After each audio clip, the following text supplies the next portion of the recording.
Gabriel Iglesias, ladies and gentlemen, joining our show via Zoom. He says unity through laughter on the background there on his wall, in his home office, it looks like. How are you, buddy? Doing good, man. How are you? We are, look at us. We're all in the same situation, hanging together every day on this screen. You're probably the last person to own books.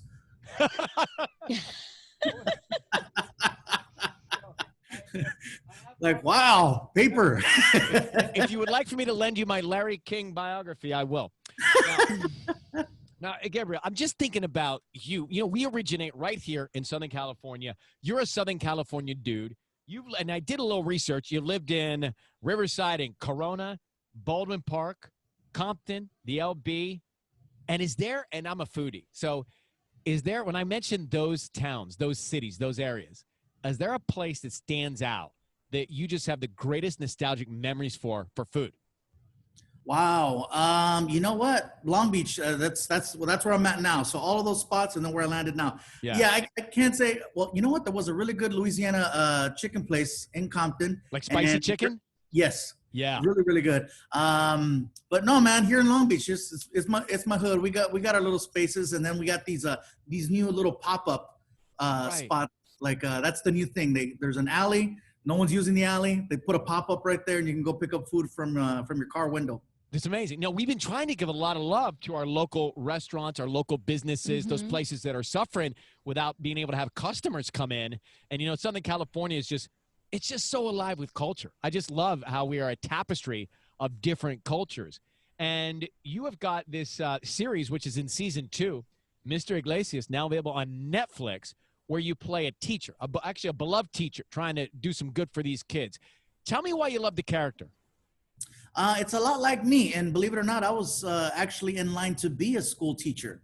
I took a course in high school called exploratory teaching, and we would go to elementary schools and teach lesson plans to young students. And the teacher told me, she says, you know, I think you're going to be a really good teacher. And I says, my lesson plan was horrible. Why do you say I'm going to be good? She goes, oh, no, I agree. Your lesson plan was horrible, but you were able to do something the other students weren't able to do. You were able to get their attention. If you get their attention, you can teach them. You can always learn, you know, better lesson plans. But yeah, she says I had a gift, and so they offered me a scholarship in the Long Beach Unified School District, and clearly I chose a different path. But I had that opportunity, and I thought it was cool that Netflix let me live out that little, you know, that dream. Gabriel, how does one get one's kids' attention?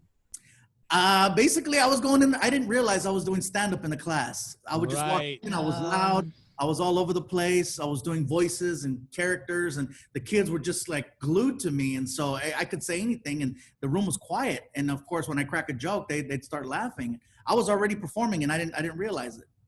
Wow, bro, what about during this time? I'm looking at you. I'm listening to you. I've known you for years. I mean, we had you in studio many, many years ago, and we've met many times over the handful of years since then.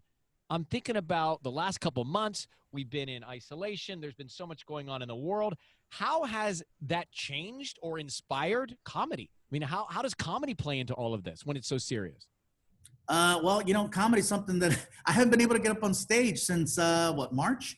And so this is probably the longest I've gone without touching a stage and a mic and having an audience in front of me. So I'm, you know, the first few weeks was really, really hard. I've adjusted. I'm getting used to it, but I miss it a lot. And I wish I could go back to it. There's a lot of people that are doing we'll do this Zoom like comedy club thing from the house. And I can't do that. It's not the same. You need the interaction.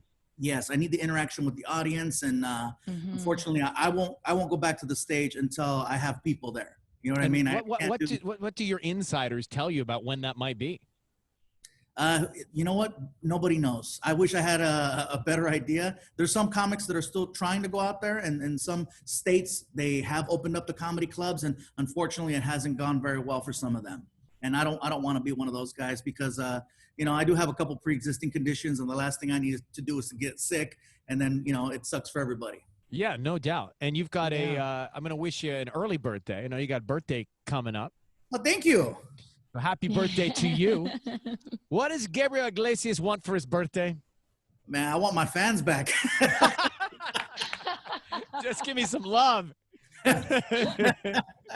And Ryan, really quick, can I just say, a few years ago, I was going through a really, really bad spell. It was 2017, and I got to tell you, it was probably one of the roughest times of my life. And to get an email from you to just check on me, I never got a chance to thank you. I don't even think I replied to it, but you reached out and you said, "Hey, man, I see you're not doing very well. Just want to let you know that we're thinking about you. Hope you're okay. Feel free to reach out." And you gave me your contact info. And I thought that was the nicest thing, dude, because you didn't have to do that. You're Ryan Seacrest. You got better things to do. And so I appreciate that you did that for me, and thank you. Well, listen, you are welcome. I'm here for you anytime you need me, and I love you, brother. You know, I've always been a big fan of yours. And so if you are not a fan of Gabriel's, you will be. You will be a big fan. Patty's kids are, like, obsessed with you. But she can't – we have to unmute her microphone. Oh, okay. Sorry. My 9-year-old is obsessed with your show. He literally cracks up out loud. And yesterday while I was walking to my car and I saw my neighbor wearing one of your shirts. And I thought it was just kind of like, I don't know, like family. just interesting. So you do have fans and they're still waiting for you. Patty, are you the one that calls people for the roses? No, I don't do that. It's Sissany. She's right there in red. Hi, that's me. Oh, but she used to. Don't let her play coy. She was the originator. She used Patty to. did it for many years. Many years. I recognize that voice. I think you called me once. Anyway. Gabriel, check it out. Mr. Iglesias, available now on Netflix. Big hugs to you, my man. You take care and check in anytime. Okay, buddy? Thank you again. Great job. Thank you. Bye.